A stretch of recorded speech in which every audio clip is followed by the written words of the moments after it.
नमस्कार, श्री स्वामी समर्थ. कशात तुम्ही सर्वजण मस्त मजेत असाल तर माझ्या छोट्याशा व्हिडिओमध्ये तुम्हा सर्वांचं मनापासून खूप खूप स्वागत आहे.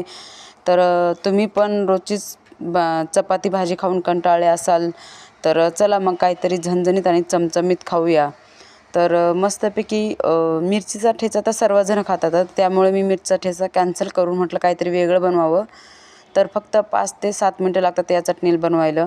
तर त्यासाठी मस्तपैकी आपल्याला 15 ते 16 हिरव्या मिरच्या घेतल्या मी आणि 2 ते 3 लाल टमाटर स्वच्छ पाण्याने धुवून घेतल्या. त्यानंतर मग टमाटर पण गोल गोल साईजनं कट करून घेतले आणि लोखंडी तवा गॅसवर मांडला आणि लगेच तेल टाकलं. तेल कडक झालं की त्याच्यामध्ये लगेच मिरच्या टाकून दिल्या आणि त्याच्यावरती ते गोल गोल साईजचे टमाटर त्याच्यावर कट करून ॲड केले आणि मीठ टाकून झाकण ठेवून दिलं.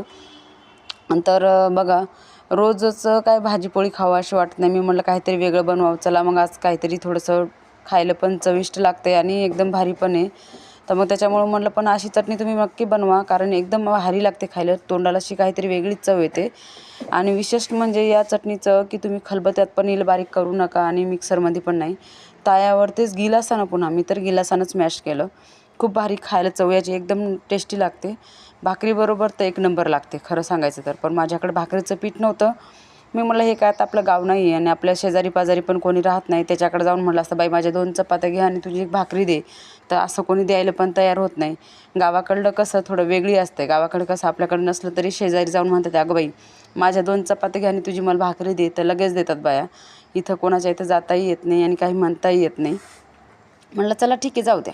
भाकरीचं पीठ नाही, चपाती तर आहे ना, मग चपातीबरोबर पण खूप छान लागते. तर मी चपातीबरोबरच खाल्ली.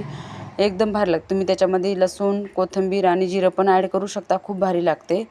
तर आणि एकदम झटपट, म्हणजे काय मोजून फक्त 7 ते 5 मिनटं लागतात.